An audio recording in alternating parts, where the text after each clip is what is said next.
Bismillahirrahmanirrahim. Assalamualaikum warahmatullahi wabarakatuh. Waalaikumsalam warahmatullahi wabarakatuh. Pertama-tama marilah kita memanjatkan puji dan syukur kehadirat Allah Subhanahu wa taala atas berkat rahmat dan inayah Allah, sehingga pada pagi menjelang siang ini kita sempat bersama-sama menghadiri yaitu kegiatan CGP dalam penyebaran pemahaman modul 1.4 yaitu budaya positif yang akan disampaikan kepada guru-guru yang ada di SDN 137 Unpers Kalbar.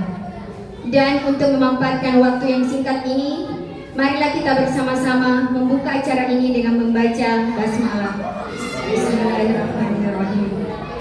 Kemudian acara selanjutnya kita akan menyanyikan lagu Indonesia Raya yang akan dalam ini dipimpin oleh Ibu Nurbaya. Hadirin dimohon untuk berdiri.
Hadirin dipersilahkan duduk kembali. Acara selanjutnya pembacaan doa yang akan dipimpin oleh Pak Fajar. Kepada Pak Fajar kami persilahkan.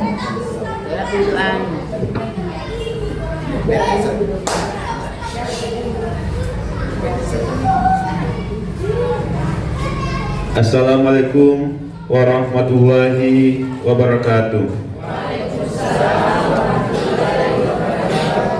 Selamat pagi dan salam sejahtera untuk kita semua. Bapak Ibu yang saya hormati, sebelumnya marilah kita menundukkan kepala sejenak, berdoa kepada Allah Subhanahu wa taala. Izinkan saya memimpin doa hari ini. A'udzubillahi minasyaitonirrajim. Bismillahirrahmanirrahim. Alhamdulillahirabbil alamin. Hamdan syakirin, hamdan na'imin, hamdan yu'afi ni'mahu wa yukabbi masidah. Ya Rabbana lakal hamdu kama yanbaghi li jalali wajhikal karimi wa asimi sultanik. Allahumma salli ala sayyidina Muhammad wa ala ali sayyidina Muhammad. Ya Allah, ya Rahman, ya Rahim, dengan segala kebesaran dan keagungan-Mu, dengan tak henti-hentinya kami mengucapkan puji serta syukur kehadirat-Mu, serta dengan menandakkan tangan untuk memohon kehadirat-Mu. Pada hari ini kami hadir dalam melaksanakan kegiatan diseminasi CGP dengan tema budaya positif. Tiada harapan dan dambaan kami, melainkan mengharapkan barokah dan ridho-Mu selalu menyertai kami. Ya Allah, ya Tuhan kami, di awal pertemuan ini berilah kelancaran kegiatan kami sampai nanti di penghujung kegiatan ini. dengan mengharap kemanfaatan, ridho, dan barokah dalam pelaksanaan kegiatan ini guna meningkatkan pengetahuan, keterampilan, serta kepribadian kami.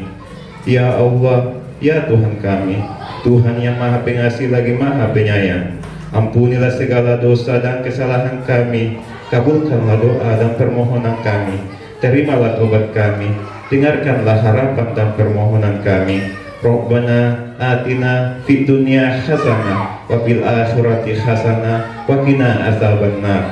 Walhamdulillahi rabbil alamin.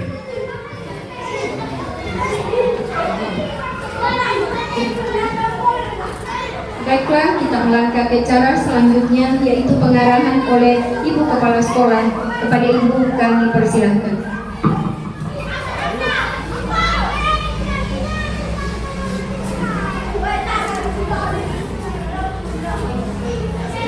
Bismillahirrahmanirrahim. Assalamualaikum warahmatullahi wabarakatuh. Waalaikumsalam warahmatullahi wabarakatuh. Alhamdulillah kita senantiasa panjatkan puji dan syukur kehadirat Allah Subhanahu wa taala yang telah memberi kita nikmat kesehatan, nikmat kesempatan di pagi yang cerah ini. Alhamdulillah teman-teman CGP calon guru penggerak mengadakan diseminasi dengan tema budaya positif. Saya selaku kepala sekolah berharap teman-teman atau guru-guru semua ini yang 4 orang yang CGP mudah-mudahan sampai akhir bisa mengikutinya, diberi kesehatan agar dapat selalu siap dalam kegiatan-kegiatan selanjutnya. Di beberapa hari yang lalu teman-teman guru CGP sudah didatangi oleh PP-nya masing-masing. Alhamdulillah berjalan dengan lancar, walaupun semua itu biasa ada kendala sedikit, tapi alhamdulillah teman-teman tetap harus bersemangat. Dan saya minta rekan-rekan yang belum CGP supaya kalau ada pendaftaran silakan masuk mendaftar, supaya sekolah kita semua sudah guru penggerak, karena sekolah kita adalah sekolah penggerak. Alangkah bagusnya kalau sekolah penggerak di dalamnya terdapat guru-guru penggerak. Jadi saya minta ke depannya tabik yang belum kemudian ada kesempatan silakan mendaftar. Mudah-mudahan teman-teman kita yang 4 orang ini bisa selesai dengan predikat sangat memuaskan. Alhamdulillah. Barangkali arahan kami atau atas nama kepala sekolah mengucapkan banyak-banyak terima kasih atas kegiatan-kegiatan yang dilaksanakan di sekolah, karena dengan semangat dari teman-teman dapat membantu CGP kita ini melaksanakan kegiatannya baik di luar sekolah maupun di dalam sekolah.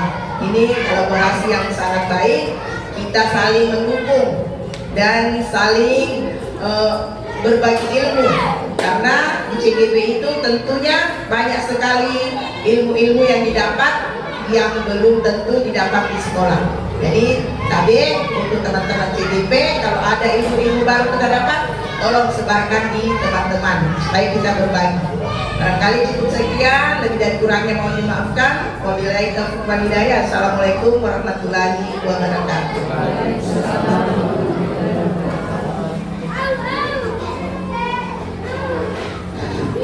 Ya, demikianlah tadi pengarahan yang diberikan oleh Ibu Kepala Sekolah. Mudah-mudahan apa yang menjadi harapannya bahwa sekolah kita adalah sekolah penggerak. Mudah-mudahan guru yang ada di SD 137 bisa semua mengikuti, yaitu guru penggerak. Kemudian kita akan melangkah ke acara selanjutnya, yaitu pemaparan materi, yaitu penyebaran pemahaman budaya positif. Kepada Ibu kami persilahkan. Bismillahirrahmanirrahim. Assalamualaikum warahmatullahi wabarakatuh. Waalaikumsalam warahmatullahi wabarakatuh. Baik yang saya hormati Ibu Kepala Sekolah, Dan yang saya banggakan Bapak Ibu guru hebat yang telah menyempatkan hadir pada diseminasi saya hari ini, yaitu tentang konsep-konsep inti budaya positif.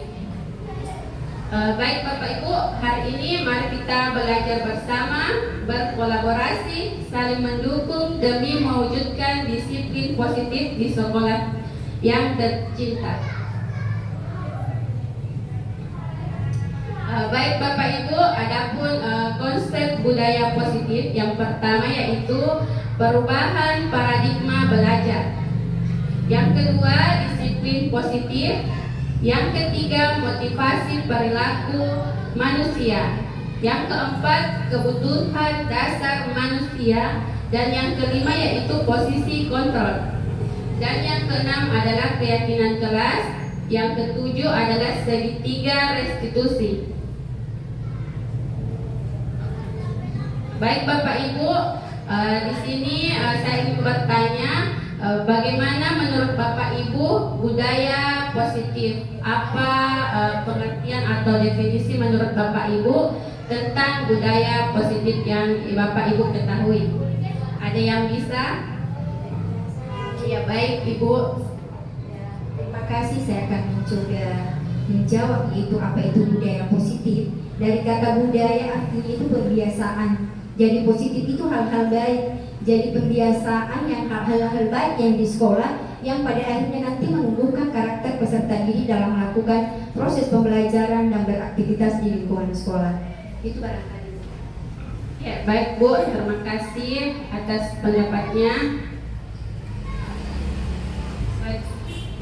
Ya, baik, budaya positif adalah suatu pembiasaan yang bernilai positif dan di dalamnya mengandung sejumlah kegiatan yang mampu menumbuhkan karakter peserta didik, dan pembiasaan ini yang dilakukan murid di dalam dirinya sendiri atau motivasi intrinsik. Baik Bapak Ibu, perubahan paradigma belajar adalah siswa sebagai wadah yang siap menerima informasi dari guru yang memiliki informasi yang lebih banyak dan lebih besar. Adapun sekarang saat ini yaitu paradigma baru pembelajaran. Paradigma baru pembelajaran adalah fokus pembelajaran yang awalnya fokus pada guru menjadi fokus pada siswa. Tujuan dari perubahan paradigma belajar ini yaitu untuk menumbuhkan 6 dimensi pada profil pelajar Pancasila. Adalah motivasi intrinsik, yaitu dorongan dari dalam diri peserta didik, sehingga dia berusaha merubah dirinya untuk menjadi lebih baik. Yang kedua yaitu motivasi ekstrinsik, yang berasal dari luar yang mempengaruhi perubahan karakternya. Adapun hukuman, konsekuensi dan restitusi. Menurut Bapak Ibu, hukuman dan konsekuensi apakah itu sama atau berbeda? Oh ya, benar sekali. Ya, berbeda ya. Ada yang bisa menyebutkan contoh hukuman seperti apa dan konsekuensi itu seperti apa? Oh ya, silahkan Ibu. Baik Ibu, terima kasih banyak. Mengenai hukuman dan konsekuensi, menurut saya itu berbeda. Di mana hukuman itu ketika kita memberikan anak-anak, menjudge anak-anak langsung bahwa ketika anak melakukan kesalahan, kita langsung memanggil dan memberikannya hukuman di tempat pada saat itu tanpa memberikan arahan sebelumnya atau memberikan kenapa lakukan itu kesalahan, tapi langsung jadi hukum, maka itu dikatakan hukuman. Dan konsekuensi, menurut saya itu Ibu sudah ada kesepakatan sebelumnya antara kita guru dengan siswa. Seperti itu Bapak Ibu, menurut saya. Ya, terima kasih atas pendapat Ibu. Apakah ada yang lain yang ingin menambahkan hukuman seperti apa dan konsekuensi itu seperti apa? silakan Ibu. Ya, terima kasih. Antara perbedaan hukuman dan konsekuensi, kalau hukuman itu secara tiba-tiba, itu bersifat satu arah karena guru hanya yang memberikan. Kalau konsekuensi itu sudah direncanakan sebelumnya karena sudah ada kesepakatan antara guru dengan siswa. Seperti itu barangkali. Ya, terima kasih Bapak Ibu atas pendapatnya. Baik, di sini hukuman itu bersifat satu arah dari pihak guru yang memberikan dan murid hanya menerima suatu hukuman tanpa melalui suatu kesepakatan atau pengarahan dari pihak guru baik sebelum atau sesudahnya. Sedangkan konsekuensi adalah sudah terencana, sudah disepakati dan sudah dibahas dan disetujui oleh murid dan guru. Umumnya bentuk konsekuensi dibuat oleh pihak guru dan murid sudah mengetahui sebelumnya konsekuensi yang akan diterima bila ada pelanggaran. Restitusi adalah sebuah cara untuk menanamkan disiplin positif pada murid. Restitusi bukan untuk menebus kesalahan, namun untuk belajar dari kesalahan.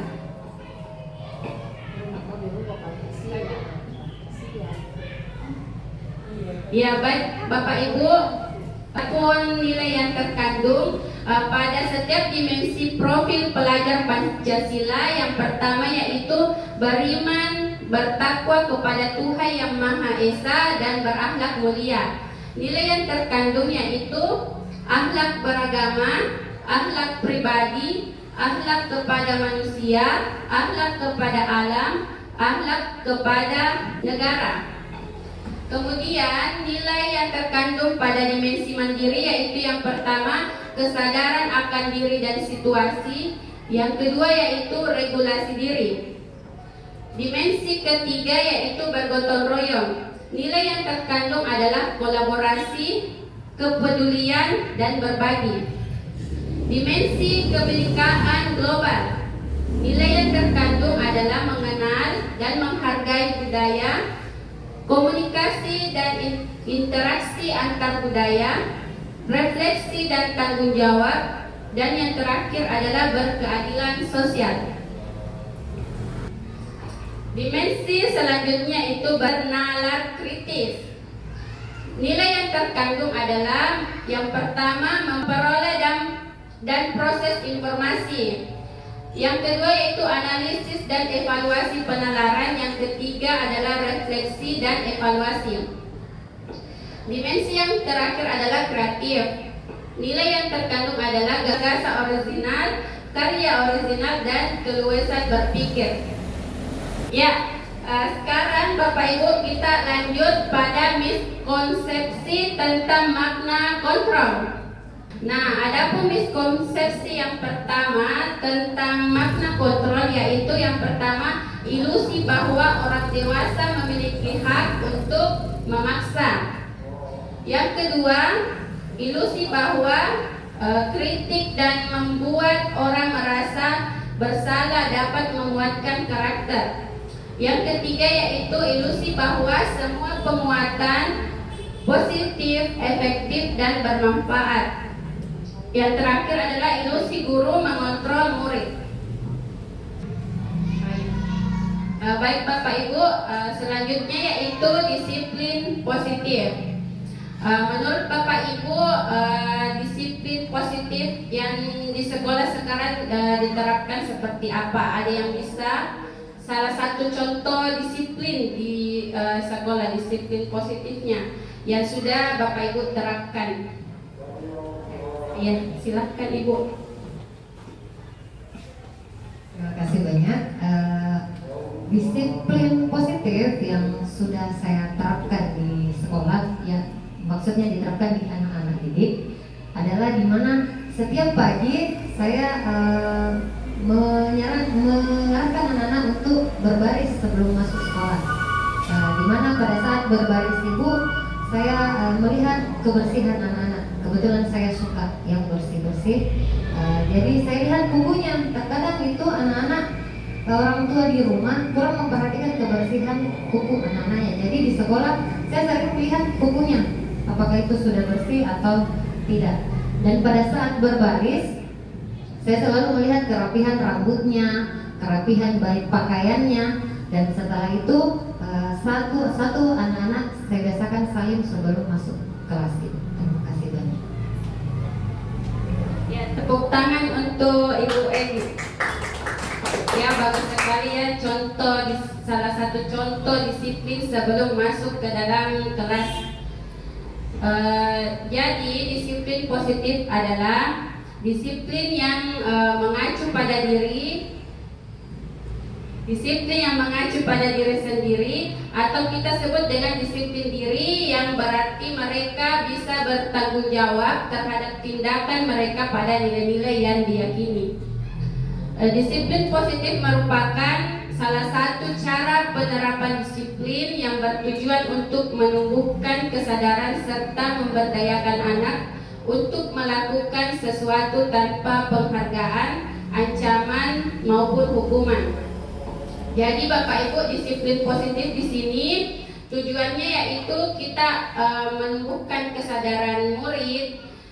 Dia melakukan dengan motivasi dalam dirinya tanpa merasa takut dengan ancaman hukuman dan tanpa mengharapkan imbalan atau penghargaan. Kemudian sebagai pendidik, tujuan kita adalah menciptakan anak-anak yang memiliki disiplin diri sehingga mereka bisa berperilaku dengan mengacu pada nilai-nilai kebajikan universal dan memiliki motivasi intrinsik bukan ekstrinsik. Baik Bapak Ibu, contoh-contoh nilai-nilai kebajikan dari suatu organisasi pada profil pelajar Pancasila yaitu beriman, bertakwa kepada Tuhan Yang Maha Esa, dan berakhlak mulia, mandiri, bernalar kritis, berkebinekaan global, bergotong royong, dan kreatif. Sikap murid yaitu toleransi, rasa hormat, integritas, mandiri, menghargai, antusias, empati, keingintahuan, kreativitas, kerjasama, percaya diri, dan komitmen.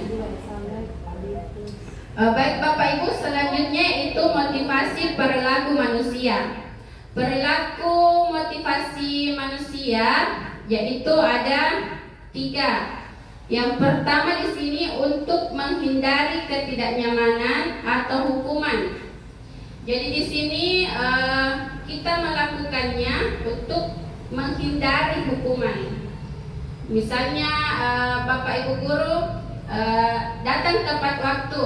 Untuk menghindari apa? Untuk menghindari teguran dari Ibu kepala sekolah misalnya. Apa yang akan terjadi apabila saya tidak melakukannya? Seperti itu. Jadi ada motivasi yang bersifat eksternal. Kemudian yang kedua, untuk mendapatkan imbalan dari orang lain. Misalnya apa yang akan saya dapatkan apabila saya melakukannya? Misalnya siswa cepat mengerjakan tugas dengan catatan Bapak Ibu guru memberikan suatu penghargaan atau imbalan yang cepat menyelesaikan tugas. Nah, motivasi tersebut bersifat eksternal. Kemudian yang ketiga yaitu untuk menghargai diri sendiri. Saya akan menjadi orang yang seperti apa bila saya melakukannya. Jadi motivasi ini muncul dari dalam dirinya sendiri. Saya belajar dengan giat.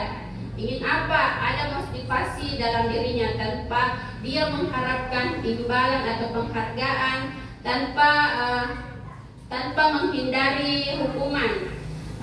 Ini yang akan membuat seseorang memiliki disiplin positif karena motivasi perilakunya bersifat internal atau intrinsik bukan ekstrinsik atau eksternal.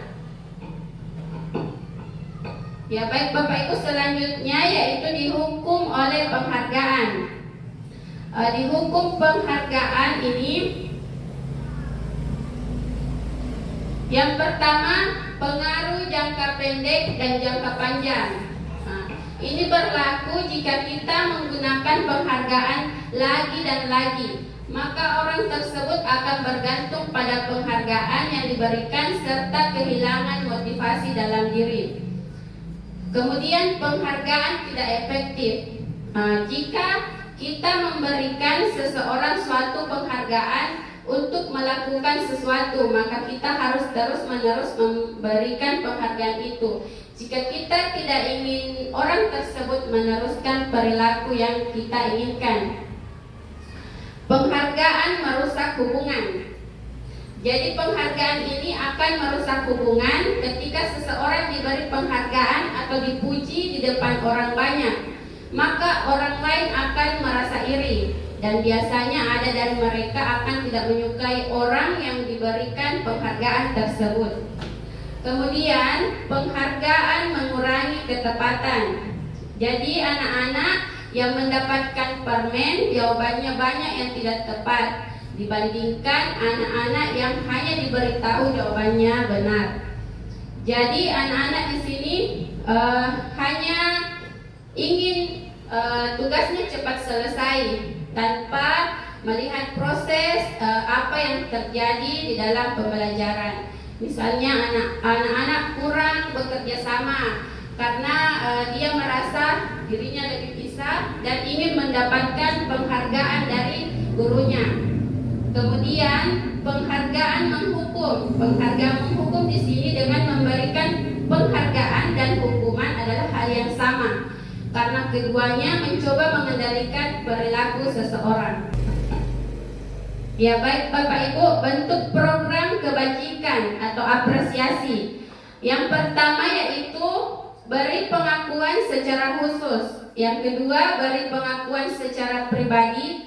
Yang ketiga beri pengakuan kepada semua murid atau bergantian. Kemudian yang keempat beri pengakuan secara konsisten.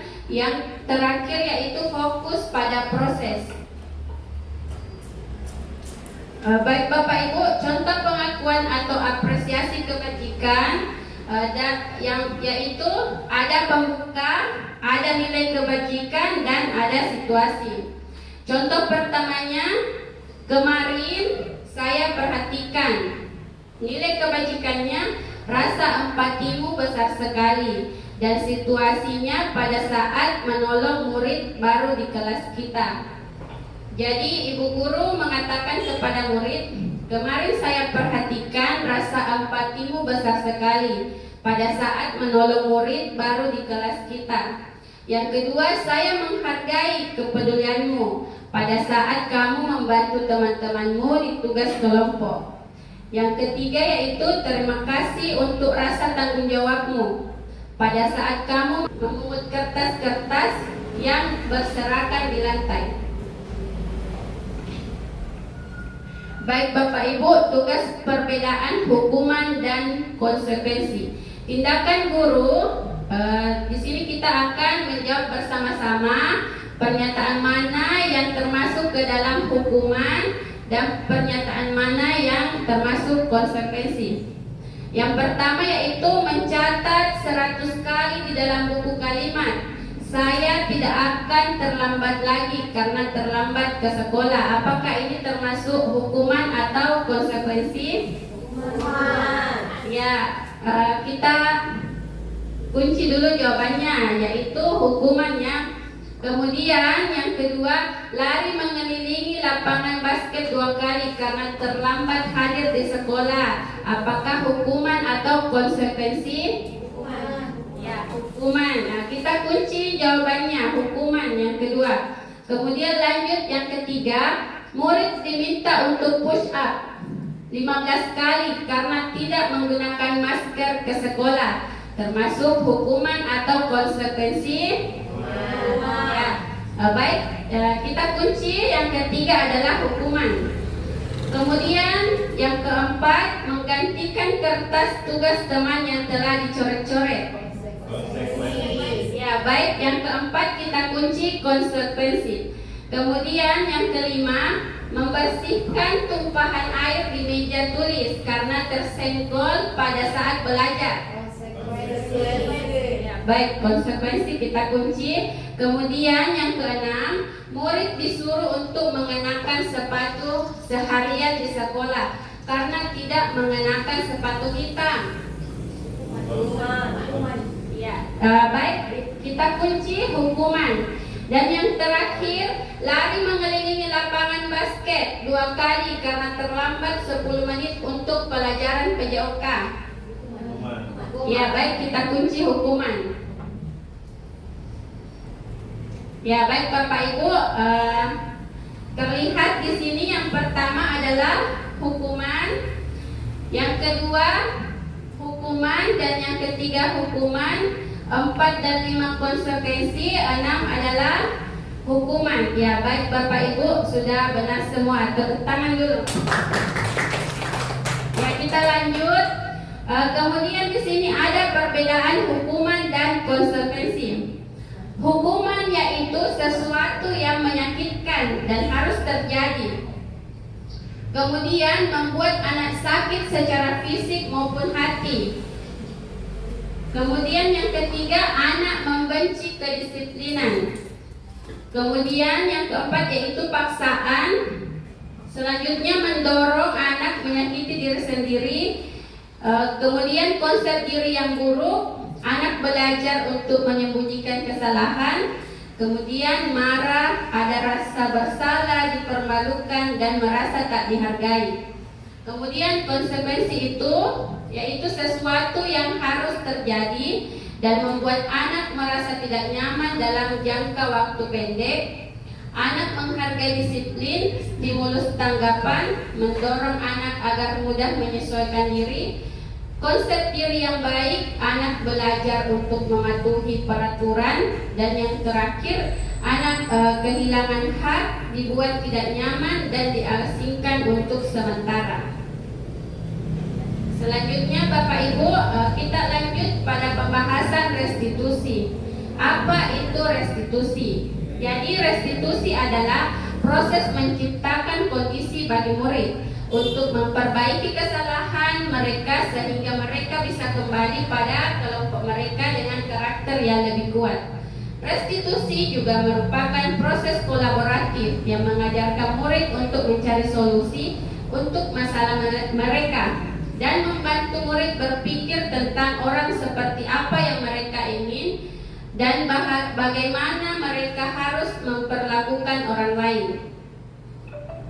Baik Bapak Ibu, di sini adapun identitas gagal dan identitas sukses. Identitas gagal yaitu berada pada hukuman. Hukuman itu kenapa dianggap gagal? Karena sesuatu yang menyakitkan dan tidak nyaman untuk murid dan berlaku untuk jangka panjang. Korban mendapat keadilan, murid atau anak akan tersakiti. Kemudian identitas sukses yaitu ada konsekuensi dan restitusi. Konsekuensi di sini sesuatu harus terjadi, tidak nyaman untuk murid atau anak dan berlaku jangka waktu pendek. Korban bisa diabaikan, murid atau anak dibuat tidak nyaman. Restitusi merupakan pilihan menguatkan untuk murid, anak dalam jangka waktu panjang. Korban mendapatkan ganti, murid atau anak mendapatkan penguatan. Baik Bapak Ibu, ada 9 ciri-ciri restitusi. Yang pertama yaitu bukan untuk menebus kesalahan, namun untuk belajar dari kesalahan. Kedua, memperbaiki hubungan. Ketiga, tawaran bukan paksaan. Keempat, restitusi menuntun untuk melihat ke dalam diri. Kelima, restitusi mencari kebutuhan dasar yang mendasari tindakan. Keenam, restitusi diri adalah cara yang paling baik. Ketujuh, restitusi fokus pada karakter bukan pada tindakan. Kemudian yang kedelapan, restitusi fokus pada solusi. Kesembilan, restitusi mengembalikan murid yang berbuat salah pada kelompoknya. Baik Bapak Ibu, kita lanjut pada kebutuhan dasar manusia. Kebutuhan dasar manusia ada 5 ya. Yang pertama yaitu manusia membutuhkan untuk bertahan hidup. Kedua, manusia membutuhkan cinta dan kasih sayang. Kemudian yang ketiga yaitu manusia butuh kebebasan. Yang keempat yaitu manusia butuh kesenangan. Yang kelima yaitu manusia butuh kekuasaan. Baik Bapak Ibu, beberapa penjelasan mengenai kebutuhan dasar manusia. Kebutuhan dasar manusia pada poin kebutuhan bertahan hidup, yaitu di sini manusia butuh makan, minum, dan merasa aman. Contohnya itu bisa dipenuhi dengan olahraga dan adanya perlindungan. Kemudian yang kedua yaitu kasih sayang dan rasa diterima. Kebutuhan ini berkaitan dengan aspek sosial psikologis. Contohnya kebutuhannya adalah rasa diterima, dicintai, berbagi dan bekerja sama. Kemudian kekuasaan dan penguasaan. Ketika seseorang ingin didengar, diakui, dianggap berprestasi, memimpin dan menjadi kompeten, maka sesungguhnya yang orang tersebut memiliki kebutuhan akan kekuasaan dan penguasaan. Kemudian pada poin kebebasan, manusia di sini membutuhkan untuk membuat pilihan untuk dirinya sendiri, menjadi mandiri dan mengeksplorasi hal-hal baru. Selanjutnya itu kesenangan, kebutuhan akan rasa senang, akan rasa gembira, humor, tertawa dapat dipenuhi dengan gurauan. Tantangan dalam pembelajaran bermakna bermain sambil belajar. Baik Bapak Ibu, di sini ada ilustrasi cerita mengenai kebutuhan dasar manusia. Sebentar Bapak Ibu akan menjawab nomor 1 dan nomor 2 ini apakah termasuk poin mana dari kelima kebutuhan dasar manusia tadi. Ilustrasinya yaitu Dinda, seorang anak kelas SD, begitu tiba di rumah sepulang dari sekolah, menangis dan mengadu pada ibunya bahwa dia membenci pada Ibu Rani, gurunya. Menurut Anda, kebutuhan apa yang berusaha dipenuhi oleh Dinda? Jika jawabannya seperti ini. Yang pertama, Ibu guru bilang, aku tidak boleh bersenandung sewaktu mengerjakan tugas. Katanya kelas harus tenang, tidak ada suara, kan enggak seru jadinya. Menurut Bapak Ibu, kebutuhan dasar yang dibutuhkan Dinda pada poin 1 di sini apa? Dari kelima kebutuhan dasar manusia. Baik Bapak Ibu, ada yang bisa? Baiklah, terima kasih atas kesempatan yang diberikan. Dari ilustrasi cerita, yaitu di mana Dinda ingin bersenandung pada saat mengerjakan tugas di kelas, itu Dinda itu dia membutuhkan yaitu kesenangan. Dia ingin itu rasa kesenangan di dalam kelas. Padahal kita ketahui bersama bahwa dalam proses pembelajaran itu siswa tidak boleh melakukan hal seperti itu, tapi dia butuh kesenangan. Seperti itu barangkali. Baik, terima kasih Bu. Benar sekali. Jadi Dinda pada poin nomor 1 di sini membutuhkan kesenangan. Kebutuhan dasar manusia yang Dinda butuhkan adalah kesenangan. Kemudian pada nomor 2, Ibu guru tidak menyapaku hari ini, padahal aku pakai jepit rambut baru. Menurut Bapak Ibu, kebutuhan dasar yang Dinda butuhkan di poin 2 apa menurut Bapak Ibu? Ada yang bisa? Saya silakan Ibu. Terima kasih atas kesempatan yang diberikan.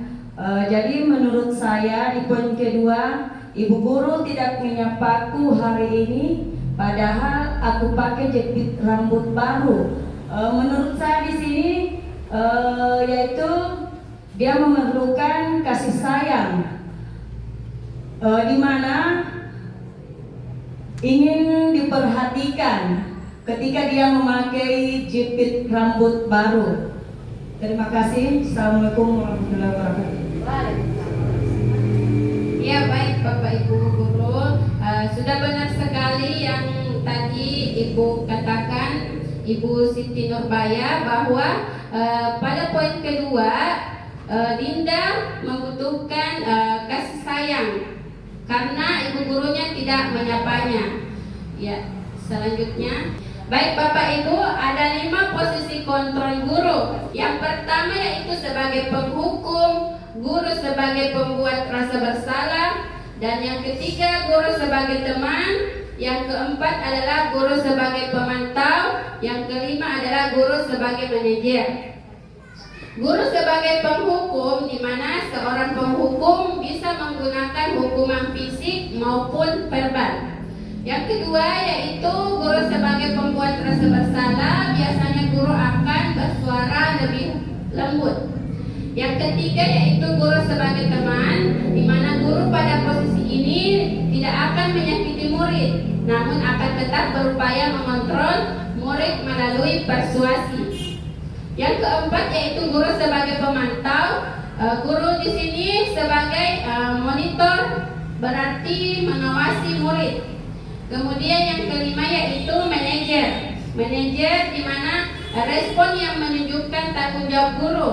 Dalam posisi terakhir, manajer adalah posisi mentor, di mana guru berbuat sesuatu bersama dengan murid, mempersilahkan murid, mempertanggungjawabkan perilakunya, mendukung murid agar dapat menemukan solusi atas permasalahannya sendiri. Selanjutnya di sini ada motivasi dengan identitas gagal dan identitas sukses. Identitas gagal yaitu penghukum dan pembuat rasa bersalah. Guru berkata pada penghukum, guru berkata, kamu tidak melakukannya, awas ya, rasakan ini. Maka hasilnya murid akan memberontak, menyalahkan orang lain dan berbohong. Kemudian pembuat rasa bersalah, di mana guru berkata, kamu seharusnya sudah tahu, ibu lelah sekali mengatakannya, ibu stres. Maka hasilnya murid menyembunyikan, menyangkal dan berbohong. Pada identitas berhasil atau sukses yaitu teman, pemantau, dan manajer. Pada teman, guru berkata, ayolah lakukan demi ibu. Masa kamu tidak mau? Ingat, ibu pernah membantumu. Maka hasilnya murid akan ketergantungan. Kemudian pada pemantau, guru berkata, apa peraturannya? Hasilnya yaitu murid menyesuaikan diri bila diawasi. Kemudian pada manajer, apa yang guru berkata, apa yang kita yakini, apa yang bisa kau kerjakan untuk memperbaiki kesalahan atau masalah ini. Kemudian hasilnya yaitu murid menguatkan pribadi. Baik Bapak Ibu, di sini ada beberapa pernyataan. Yang pertama yaitu, saya kecewa sekali dengan kamu. Menurut Bapak Ibu, dari kelima posisi kontrol tadi, saya kecewa sekali dengan kamu termasuk apa? Apakah sebagai manajer, sebagai pemantau, sebagai teman, sebagai pembuat rasa bersalah? Menurut Bapak Ibu, saya kecewa sekali dengan kamu termasuk apa dari kelima posisi kontrol tadi? Ya, kalau dilihat dari pernyataannya bahwa saya kecewa sekali dengan kamu, berarti dalam hal ini guru itu berada dalam posisi yaitu pembuat rasa bersalah. Kadang bisa akan itu disalahkan, itu saya kecewa sekali dengan kamu. Seperti itu berarti. Ya baik Ibu, kita kunci pernyataan nomor 1 yaitu pembuat rasa bersalah. Kemudian pernyataan yang kedua yaitu kamu tidak pernah benar melakukannya. Menurut Bapak Ibu, dari kelima posisi kontrol tadi, nomor 2 ini termasuk apa? Ada yang bisa? Masuk penghukum. Ya, termasuk penghukum. Kita kunci yang kedua yaitu penghukum. Kemudian yang ketiga yaitu ayolah lakukan demi ibu atau bapak. Menurut Bapak Ibu termasuk apa di nomor 3 ini? Ya, baik. Kita kunci sebagai teman di nomor 3. Lanjut nomor 4. Apakah kamu mau mendapatkan stiker bintang hari ini? Menurut Bapak Ibu, pernyataan keempat termasuk apa? Ya, baik, sebagai pemantau kita kunci ya. Kemudian selanjutnya, bagaimana kamu bisa menyelesaikan masalah ini? Ya, baik, sebagai manajer. Kita kunci. Selanjutnya yang terakhir, kamu selalu yang paling terakhir. Menurut Bapak Ibu. Ya, baik, sebagai penghukum. Kita kunci. Ya, baik Bapak Ibu, yang pertama tadi kita sudah menjawab pembuat orang merasa bersalah. Yang kedua sebagai penghukum, dan yang ketiga teman, keempat pemantau, kelima manajer, dan yang keenam penghukum. Selanjutnya yaitu keyakinan kelas. Baik Bapak Ibu, keyakinan kelas adalah seperangkat nilai dan prinsip yang disepakati bersama oleh guru dan siswa untuk memandu perilaku dan interaksi di dalam kelas. Baik Bapak Ibu, selanjutnya itu pembentukan keyakinan kelas. Yang pertama yaitu keyakinan kelas bersifat lebih abstrak daripada peraturan yang lebih rinci dan konkret. Yang kedua, keyakinan kelas berupa pernyataan-pernyataan universal. Yang ketiga, pernyataan keyakinan kelas senantiasa dibuat dalam bentuk positif. Yang keempat, keyakinan kelas hendaknya tidak terlalu banyak sehingga mudah diingat dan dipahami oleh semua warga kelas. Kelima, yaitu keyakinan kelas sebaiknya sesuatu yang dapat diterapkan di lingkungan tersebut. Keenam, semua warga kelas hendaknya ikut berkontribusi dalam pembuatan keyakinan kelas lewat kegiatan curah pendapat. Terakhir yaitu bersedia meninjau kembali keyakinan kelas dari waktu ke waktu.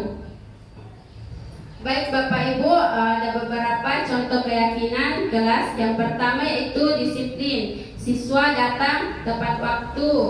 Kemudian bekerja sama. Kemudian saling menghormati dan tanggung jawab. Baik Bapak Ibu, selanjutnya itu segitiga restitusi. Segitiga restitusi di sini yaitu suatu proses dialog yang dilakukan oleh guru untuk menghasilkan murid yang mandiri dan bertanggung jawab. Adapun tahapan dari segitiga restitusi ada 3, yaitu yang pertama menstabilkan identitas, yang kedua yaitu validasi tindakan yang salah, dan yang ketiga itu menanyakan keyakinan. Baik Bapak Ibu, di sini yaitu menstabilkan identitas. Contohnya di sini yaitu guru berkata, berbuat salah itu hal yang manusiawi. Tidak ada manusia yang sempurna. Bapak Ibu juga pernah berbuat salah. Kemudian pada tahapan validasi kebutuhan, yaitu guru berkata, kamu bisa saja kan melakukan hal yang lebih buruk, tapi kamu tidak melakukannya kan. Yang kedua yaitu guru berkata, kamu pasti punya alasan mengapa melakukannya. Yang ketiga, apa yang penting bagi kamu. Tahapan selanjutnya yaitu menanyakan keyakinan. Di sini guru berkata, apa nilai yang kita percaya di kelas? Nilai-nilai universal apa yang telah disepakati. Kelas yang ideal itu seperti apa sih? Kamu ingin jadi anak seperti apa? Ya, baik Bapak Ibu, demikian pemaparan dari saya mengenai konsep-konsep inti budaya positif. Apakah ada pertanyaan dari Bapak Ibu guru? Dipersilakan.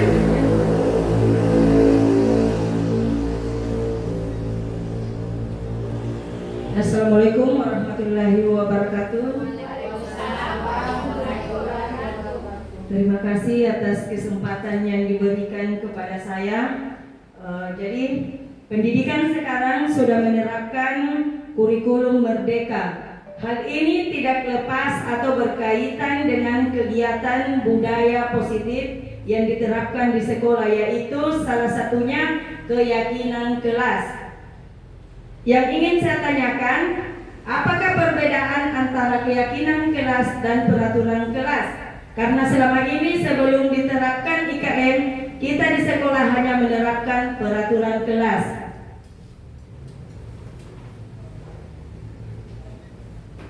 Bagus sekali pertanyaan dari Ibu Siti Nurbaya.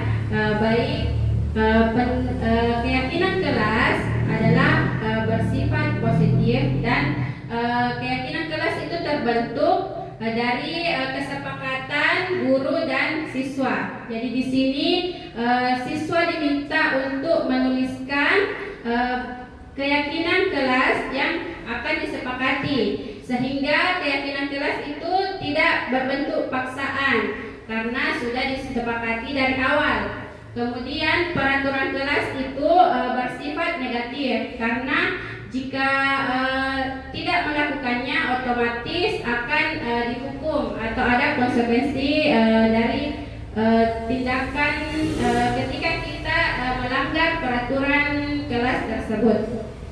Terima kasih. Bagaimana Ibu Nurbaya? Apakah sudah menerima? Ya sudah, terima kasih atas penjelasannya. Baik Bapak Ibu, apakah masih ada yang ingin bertanya? Dipersilahkan. Baik, terima kasih. Assalamualaikum warahmatullahi wabarakatuh. Waalaikumsalam warahmatullahi wabarakatuh. Yang ingin saya tanyakan, dari 5 posisi kontrol guru di sini yang mana yang paling bagus menurut Ibu? Ya, terima kasih. Assalamualaikum warahmatullahi wabarakatuh. Baik Ibu, jadi dari kelima posisi kontrol, yang pertama itu penghukum, kedua pembuat rasa bersalah, dan yang ketiga teman sebagai pemantau, guru sebagai manajer. Yang mana di antara kelima ini yang paling baik untuk diterapkan? Saya yaitu sebagai manajer, di mana di sini manajer ini menunjukkan tanggung jawab guru. Jadi kita bertanggung jawab kepada murid, sehingga posisi manajer di sini mempersilahkan murid juga untuk mempertanggungjawabkan perilakunya. Jadi di sini murid mendukung agar dapat menemukan solusi atas permasalahannya sendiri. Terima kasih. Bagaimana Ibu Ani? Apakah sudah puas? Ya. Baik Bapak Ibu, apakah masih ada yang ingin bertanya mengenai konsep-konsep inti dari budaya positif? Sudah cukup. Ya, baik Bapak Ibu, karena sudah tidak ada yang ingin bertanya, kita lanjut pada refleksi kegiatan hari ini. Ada yang bisa merefleksi apa yang sudah dipahami dari budaya positif yang sudah dijelaskan. Yang pertama itu perubahan paradigma belajar, kedua disiplin positif, ketiga motivasi perilaku manusia, keempat kebutuhan dasar manusia, kelima posisi kontrol, keenam keyakinan kelas, dan ketujuh segitiga restitusi. Bagaimana? Baik Ibu. Ya, terima kasih atas kesempatan yang diberikan. Baiklah, kami melakukan refleksi terhadap apa yang tadi disampaikan oleh Bu Ayu dalam yaitu diseminasi konsep budaya positif di sekolah kita. Saya sangat mengapresiasi apa yang disajikan oleh Ibu, yaitu dari pemaparan tadi, yaitu ada beberapa yang kami dapat tangkap, yaitu perubahan paradigma belajar. Karena yang selama ini yang kita tahu sebelum kurikulum merdeka, itu pembelajaran itu berpihak pada guru. Jadi boleh dikata satu untuk semua. Tetapi setelah kurikulum merdeka ada namanya yaitu pembelajaran berpusat kepada siswa. Jadi ada namanya pembelajaran berdiferensiasi sesuai dengan kebutuhan siswa. Kemudian yang kedua itu adalah disiplin positif. Jadi di sekolah itu kita itu menanamkan itu disiplin positif itu dengan nilai-nilai kebajikan yang ditanamkan kepada siswa. Kemudian ada motivasi perilaku yaitu siswa atau motivasi perilaku manusia.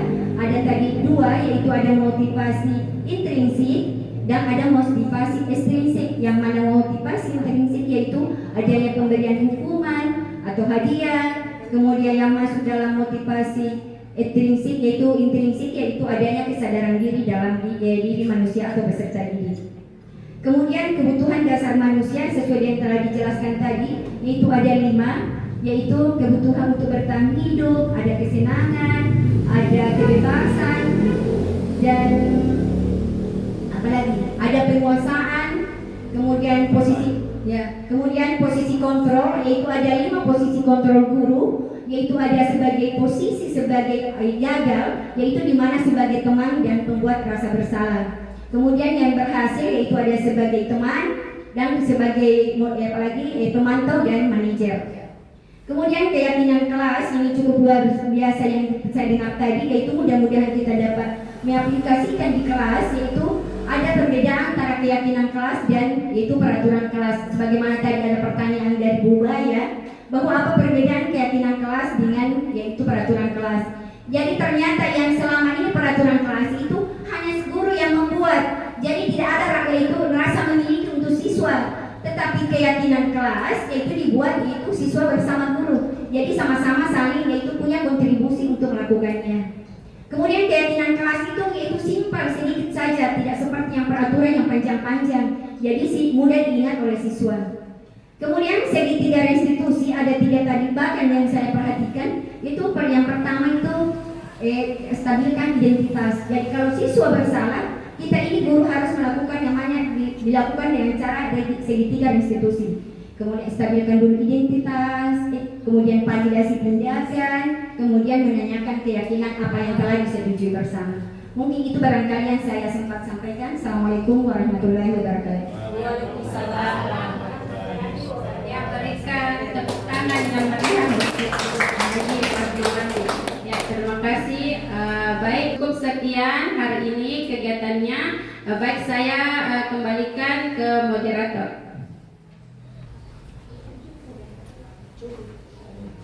Demikianlah tadi pemaparan daripada diseminasi budaya positif yang dibawakan oleh Ibu Ayu. Cukup luar biasa pemaparan materinya. Dan saya akhiri, Assalamualaikum warahmatullahi wabarakatuh.